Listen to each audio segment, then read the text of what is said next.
Hello, Facebook. Welcome.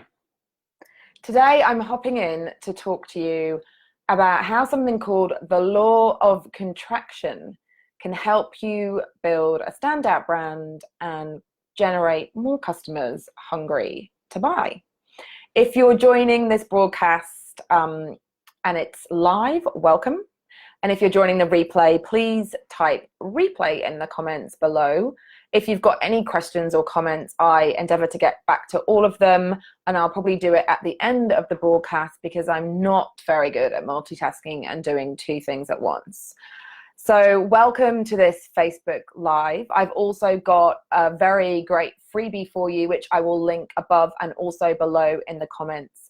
It's a free brand attraction factor quiz that will help you sustainably grow your brand over the next 30 days, pinpoint your blind spots and your strengths, and give you some personalized strategic action points to build your brand.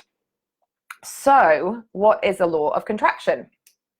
I don't know if you've read this book here. It's the 22 Immutable Laws of Branding. It's an oldie but a goodie. I highly recommend it. And the law of contraction essentially means if you narrow the focus of your brand, you grow your brand in strength. And by narrowing the focus, all I really mean by that is selecting either what I call a micro niche or what some people call the smallest viable market, and serving the heck out of that market, doing a really great job to establish yourself with that market and become a leader. And this is really, really important. And this is for you, if you're watching this broadcast, this will be really helpful for you if you've got a product or service-based business, but you're struggling to rise above that digital noise that's out there, all that online noise, like you don't know how your brand can break through that kind of sound barrier and get seen and get heard. Also, if you are seeing other brands out there and they seem to be dominating and you're just not sure how they're doing it, or you don't know how to find a unique position for your brand. So this will be really helpful. Applying the law of contraction can be something that will be really, really helpful for you.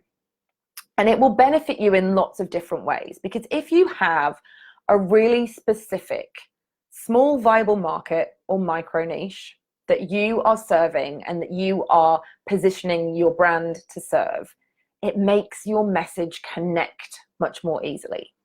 Because if you've got a really broad message that's going out there, then all that happens is it becomes really, really diluted. It's really hard to break through with a broad message, because as humans, we want to hear things that we think are personal to us, that are relevant to us.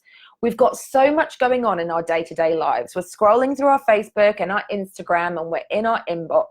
And if something seems like a bit the same, vanilla, or it's not written specifically for us, it's not speaking straight to my heart, then I'm going to ignore it.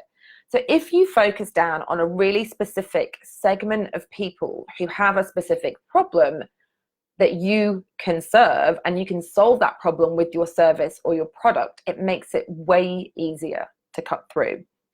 It also, really importantly, helps reduce that massive amount of marketing overwhelm. Because if you're a small business, spending time and money on marketing can be a massive, massive drain of resources. You can find yourself throwing dollars at things that don't work, spending a lot of time creating content for different channels, for different people, trying to get it right. Now, having a really specific micro niche focuses down that marketing. So you can free up time, you can free up money, and you can save your mental sanity, which, you know, is super important, right?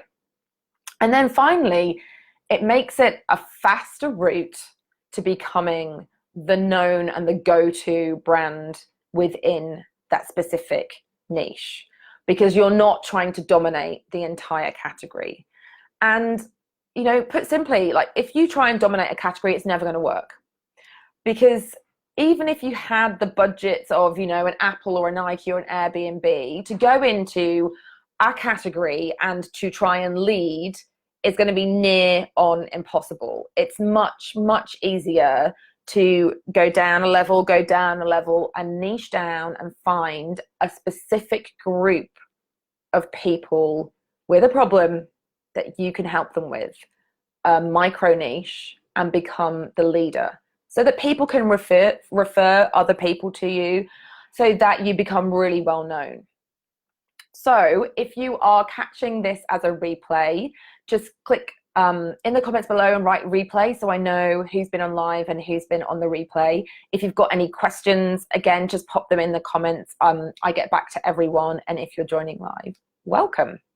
I've got a freebie that's linked above, and I'll also pop it in the comments that you can grab at the end, which is my brand attraction factor quiz, and it will help you pinpoint where your brand is and where you need to go and what you need to do to get there.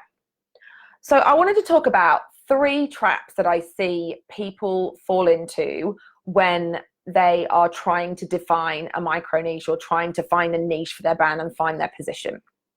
The first one is trying to cram too many things under the umbrella of one brand or one business. And there's a lot of advice out there, particularly in the service-based world, that talks about being multi-passionate and sharing all your passions and all your skills. Now, I'm not against being multi-passionate, and I'm not saying that you have to cut off different things that you're good at. But when you put a message out to the market, it needs to be really, really specific. So if you're a yoga teacher / social media coach / Reiki healer / business guru, it's really confusing for people to know like what you do and who you serve.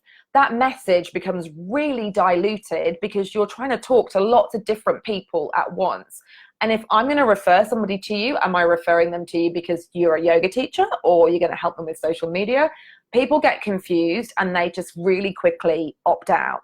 And the second trap that I see people fall into is they pick a category. So they'll pick, for example, it might be Facebook advertising. So you say you're a specialist in Facebook advertising, but that's a category and you haven't picked a specialty within that. So again, it's really broad and all encompassing, and you become one of those people that kind of goes, yeah, I can help you with anything to do with that. Rather than I'm, work in Facebook advertising and I help coaches become fully booked, or I help authors launch their book. That's a specialty within a category, and owning a specialty is a surefire way to help you stand out. And the third way that I see people really struggle is they define a demographic but don't look at psychographics. So what I mean by this is quite often in that ideal client exercise that people get you to do, people will say, okay, I serve stay-at-home mums and they're aged 25 to 35. And that's, well, number one, it's quite broad, like stay-at-home mums, like, are they wanting to return to their workforce? Are they stay-at-home mums that are struggling to find balance in their life? Are they wanting to homeschool? Are they wanting to, you need to be really, really specific. So don't just pick a demographic, make sure that you've picked a psychographic as well. So those 3 traps, fitting everything into one, picking a category, not a specialty, and picking a demographic, not looking at psychographics. Now, when I talk to my clients about this, or when I talk to businesses big and small, the first thing that naturally happens is this kind of feeling of panic. Everyone's like, oh, but if I don't offer this, then I'm not going to make any money, or if I've only got this small piece of the pie, I'm leaving all this on the table. But I would say to you, if you look at any of your favorite global brands or any big successful global brands over the ages, they have started by serving a really specific market with a really specific problem and a really specific product. So for example, let me just grab a sip of water. It's so hot today in Sydney. I don't know if you can hear my fan going. I hope it's not distracting, but it's a really hot day. So back to what I was saying. For example, Nike. When they started out, they did not have golf, tennis, swimwear, technology, apparel, multiple segments. They started with one running shoe, which they took around to track and field meets for athletes that were competing in track and field. And it started out in Oregon, so it's quite localized. They went out with this shoe, they sold this shoe, they got feedback on this shoe. And when they had perfected it and were doing really well, then they expanded out. And you can do that with your brand as you grow. And I think in the service-based business particularly, people often look at someone else's middle and compare it to where you are now. So if you're in that kind of first 1 to 3 or 1 to 5 years of business and you're growing and establishing your brand, you might say, oh, but Nikki, I've seen someone online and they have lots of different offerings, lots of different products. They are dominating in lots of different ways.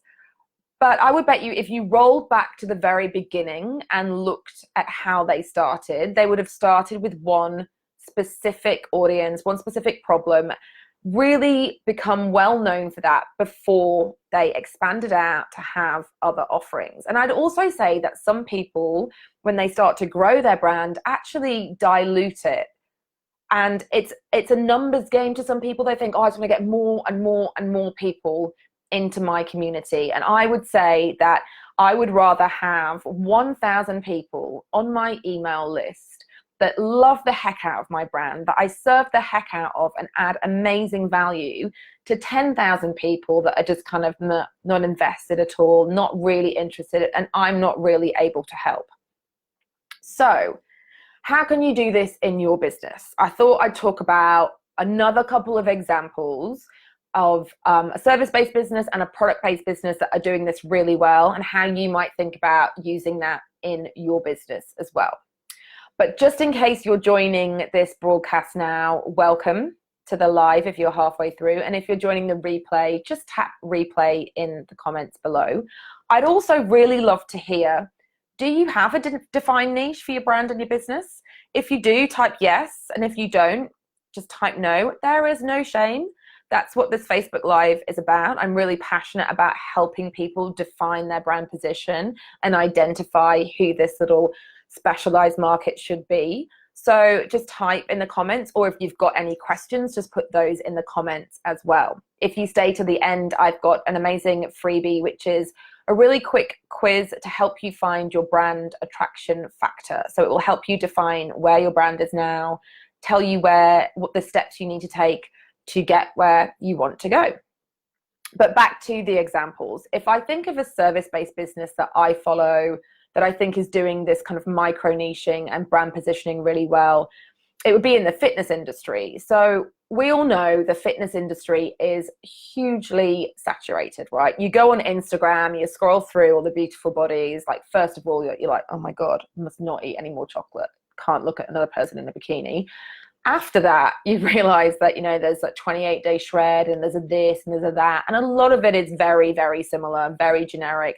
You start to look and you're like, I'm not even sure if that's a different person. I'm kind of looking at the same thing. So you would think saturated market, but there are ways to stand out and rise above. Someone who's doing this really well that I follow online is Dana Landgren. I hope I've said her name right, so apologies if not. But she focuses on fitness and pelvic floor strength and core strength for women in pregnancy and post-pregnancy. So it's a really specialized niche that she's serving. All her messages and her content are tailored towards this, and this is the hook that she gets people in with. Now, she's a fitness instructor and she's been in the industry for a long time, so that doesn't mean that she doesn't have skills that could serve people in other ways, just to get you that fantastic bikini body, or to get you feeling fabulous, or to increase your energy, and all those different things. And it doesn't mean that she might not upsell people into different programs, but her primary position and micro niche is women, pregnancy and beyond, who want to strengthen their pelvic floor and regain core strength. And I wanted to say here actually that how your business generates revenue is not necessarily the same as how you position your brand. So that might be a bit of a confusing statement, so I'll say it again. How your business generates its revenue and how you position your brand are not necessarily the same thing. So what I mean by that is, like, the example that I just gave you, your message is the hook that gets people, attracts people, and helps you become known for something. It doesn't mean that you might not offer other things. So for example, if you are the Facebook expert that helps authors launch a book they've written in 90 days, for example. You might also, after that, then help authors with ongoing content, with writing coaching, with editing. There may be other things that you can go on to offer, but your initial message and position and niche that you are serving are those authors that have written a book, that want to launch their book in the next 90 days. And then going on to a product business-based example, there's a brand in the UK called Dash Water, who I think are awesome. So they take misshapen lemons and cucumbers that supermarkets don't want to buy, and they add them to sparkling water. So supermarkets don't like buying wonky lemons or wonky cucumbers, because as consumers, we are all about how things look. It's awful, isn't it? That we go into a supermarket and we see a poor wonky lemon and we think, don't want to buy that, it's not going to taste the same. So rather than have all that waste, they take those veg and those fruit that are going cheap as well, because people don't want to look at them, and they put them into sparkling water to create a product that is no nasties, organic, but can also sell for a really good price point and challenge those brands that are at that kind of really high premium in that health food and organic space. Now, does it mean for Dash Water that they can't go on to create other products? No. It just means that this is how they've launched into the market, and this is what they're becoming known for. Taking wonky fruit and veg and turning it into something amazing and nutritious that we can consume. So I'd love you to think about the different ways that we've talked about doing this and the examples, and how you might apply this to your business. Because to recap, applying the law of contraction, narrowing your focus, can really, really strengthen your brand. And a strong brand results in higher profits, less marketing overwhelm, and a sustainable business. So once again, there's a freebie that you can grab. There's a link above, and I'll pop a link below. So just click on those links if you want to grab it. And I'd love to hear from you in the comments. Have an awesome day or evening wherever you are. Thank you.